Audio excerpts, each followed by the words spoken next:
આજે આપણે નવા ટોપિક પર જઈએ છીએ. પ્રકાશનું વક્રીભવન એટલે શું, બરાબર, અને એના નિયમો લખવાના છે.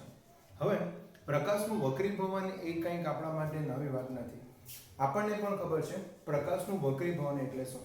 પ્રકાશનું વક્રીભવન એટલે કે પ્રકાશનું જ્યારે કોઈ પણ કિરણ પાતળા માધ્યમમાંથી ઘટ માધ્યમમાં પ્રવેશે છે ત્યારે એ બેન્ડ થાય છે. બેન્ડ થાય છે એટલે કે વાંકું વળે છે. આ ઘટનાને આપણે શું કહી શકીએ? વક્રીભવન આપણે કહી શકીએ.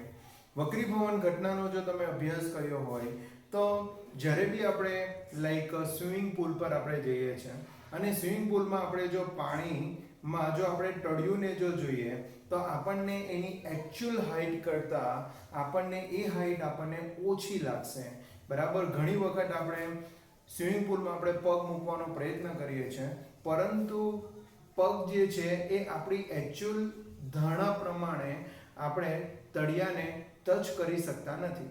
આ ઘટના જે છે એ વક્રીભવનના લીધે થાય છે. વક્રીભવનની આપણે સ્પષ્ટ વ્યાખ્યા જોઈએ તો સ્પષ્ટ વ્યાખ્યા કંઈક આ રીતે છે કે જ્યારે પ્રકાશ કિરણ એક પારદર્શક માધ્યમમાંથી લંબ સિવાયના કોણે બીજા પારદર્શક માધ્યમમાં દાખલ થાય છે.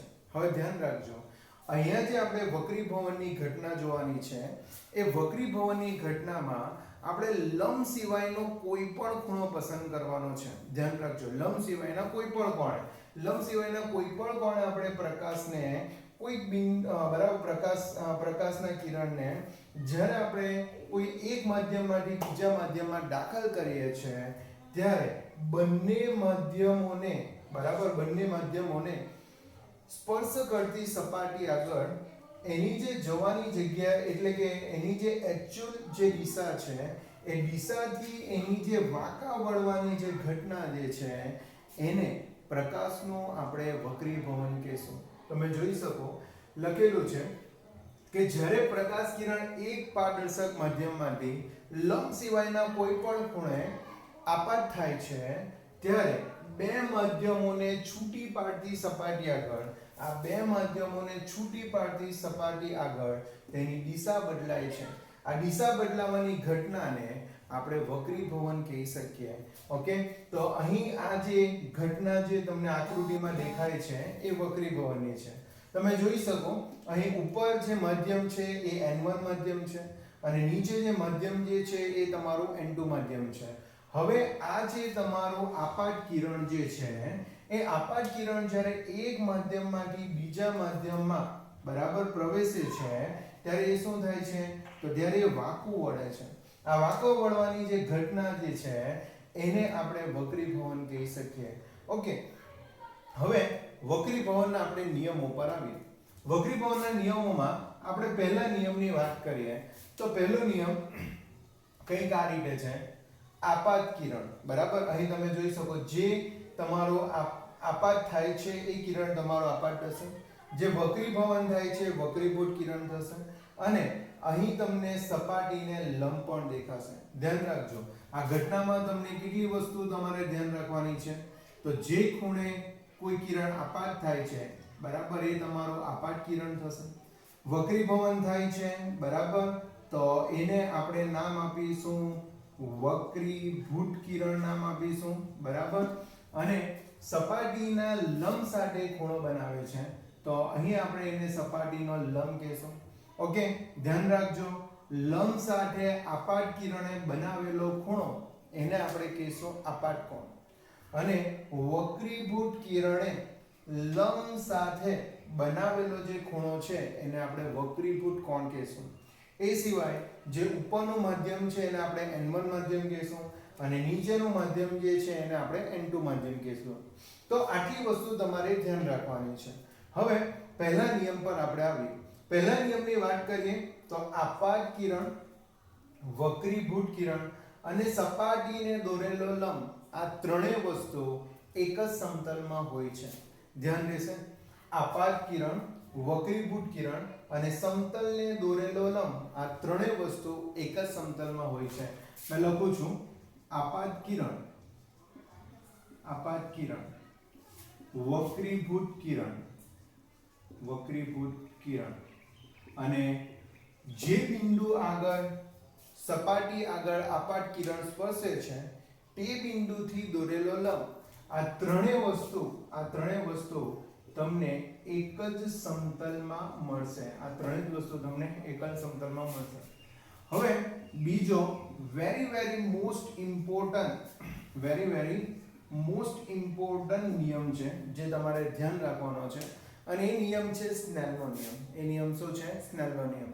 ધ્યાન રાખજો. સ્નેલનો નિયમ શું કહેવા માંગે છે? તો સ્નેલનો નિયમ જે છે, આપાત કોણ અને વક્રીભૂત કોણ નો સાઇન ગુણોત્તર હંમેશા અચળ હોય છે.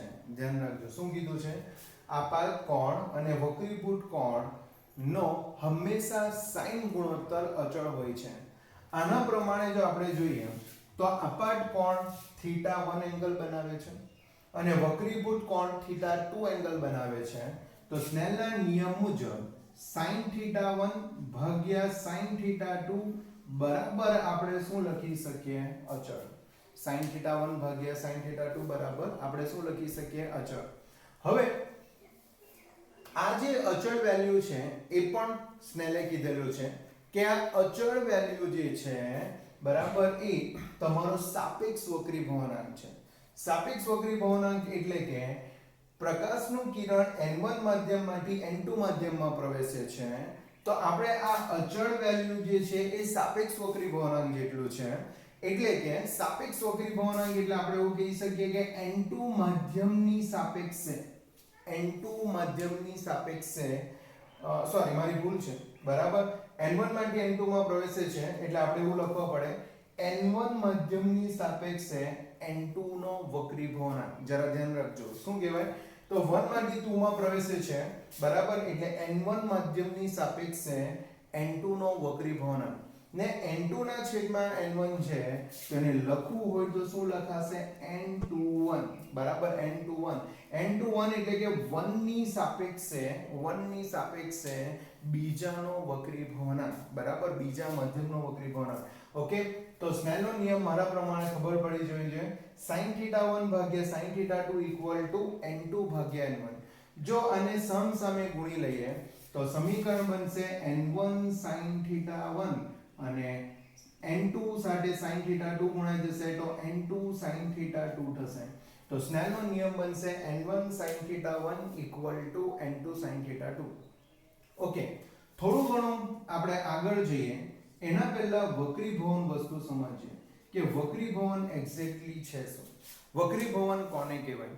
તો વક્રીભવન એટલે કે પ્રકાશનો શૂન્ય અવકાશમાં વેગ અને પ્રકાશનો જે તે માધ્યમમાં વેગ ના ગુણોત્તરને આપણે વક્રીભવનાંક કહી શકીએ.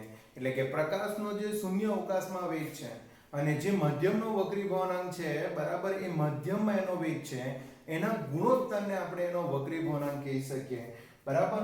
એટલે કે પ્રકાશનો શૂન્ય અવકાશમાં વેગ c છે. c એટલે તમને ખબર 3 × 10⁸ મીટર પર સેકન્ડ.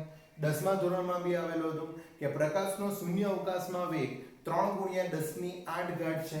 તો આ c જે છે બરાબર એ પ્રકાશનો શૂન્ય અવકાશમાં વેગ છે.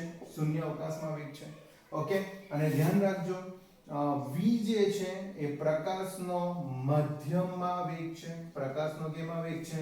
મધ્યમમાં વેગ છે. તો પ્રકાશનો શૂન્ય અવકાશમાં વેગ અને મધ્યમમાં વેગના ગુણોત્તરને આપણે વક્રીભવનાંક કહી શકીએ.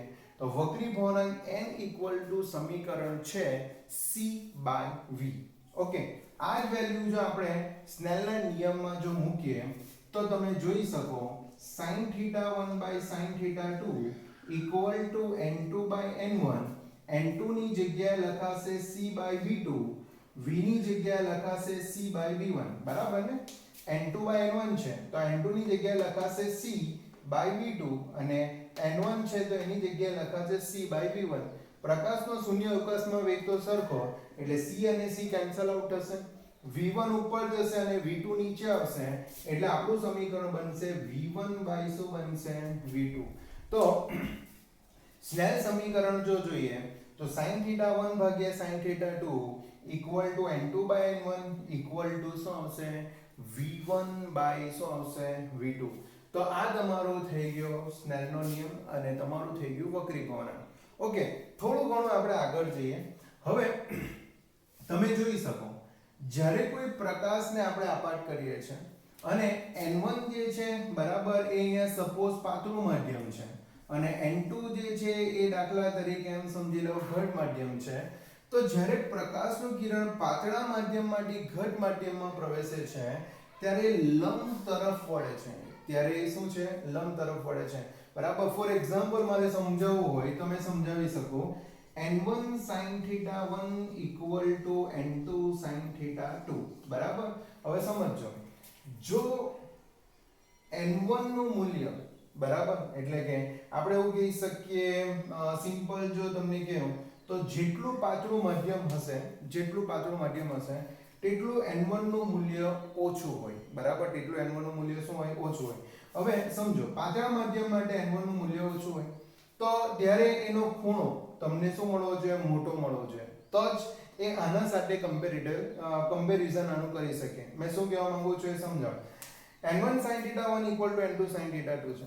જેમાં n1 પાતળા માધ્યમની વાત કરીએ તો પાતળા માધ્યમમાં n1 ઓછો હોય ને સપોઝ એમ સમજી લો કે આ ઘટ માધ્યમ છે તો ઘટ માધ્યમમાં n2 નું મૂલ્ય શું હોય? વધારે હોય.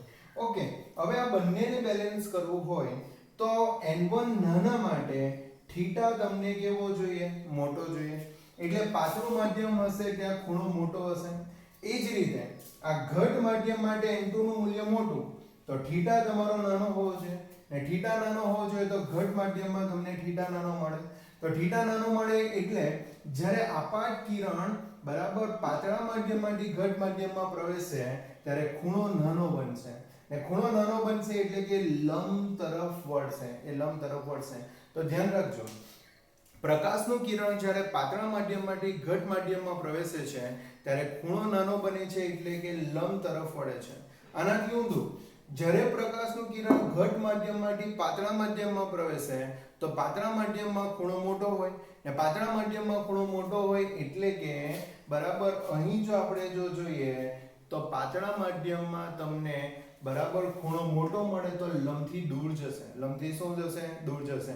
તો ધ્યાન રાખજો, પાતળા માધ્યમમાં ખૂણો મોટો તો પ્રકાશનું કિરણ લંબથી દૂર જાય અને ઘટ માધ્યમમાં ખૂણો નાનો એટલે પ્રકાશનું કિરણ લંબ તરફ વળે છે. ધ્યાન રાખજો, લંબ તરફ વળે છે. ઓકે, તો આ ઘટના તમારી વક્રીભવનની થઈ. ઓકે, થોડું ઘણું આપણે આગળ જઈએ. દાખલા તરીકે આપણે ત્રણ માધ્યમ લઈએ. એક માધ્યમ લઈએ n1, બીજું માધ્યમ લઈએ n2 અને ત્રીજું માધ્યમ લઈએ n3. તો પ્રકાશનું કિરણ સપોઝ n1 માધ્યમમાંથી બરાબર એના કરતા ઘટ n2 માધ્યમમાં પ્રવેશે ત્યારે ખૂણો નાનો બનશે. બરાબર. હજુ એ n3 માધ્યમ એના કરતા ઘટ હશે તો હજુ ખૂણો નાનો બનશે. તો અહીં વક્રીભવન બે જગ્યાએ થાય છે. જો વક્રીભવન બે જગ્યાએ થાય તો સ્નેલનો નિયમ પર બે જગ્યાએ વપરાશે. જો બે જગ્યાએ વપરાય તો આપણે લખી શકીએ પહેલા વક્રીભવન માટે n1 n2 ખૂણો θ1 અહીંયા ખૂણો θ2 બનશે. એટલે n1 sin θ1 equal to n2 sin θ2. બરાબર. પહેલામાં n1 બીજામાં n2 વક્રીભવન, એકમાં ખૂણો θ1 બીજામાં ખૂણો θ2. હવે બીજા માધ્યમમાં અહીં z બનશે. અહીં શું બનશે? z. એટલે બીજા માધ્યમમાં ખૂણો તમારો θ2 જ રહેશે. હવે બીજા અને ત્રીજા માધ્યમમાં જો આપણે સ્નેલનો નિયમ યુઝ કરીએ અને ત્રીજા માધ્યમમાં જો આપણે ખૂણો θ3 ધારીએ તો અહીંયા તમારું સમીકરણ બને n2 sin θ2 equal to n3 sin θ3. n2 sin θ2 equal to n3 sin θ3. હવે આ બંનેમાં જો તમે જોશો તો n2 sin θ2 તો સરખા છે.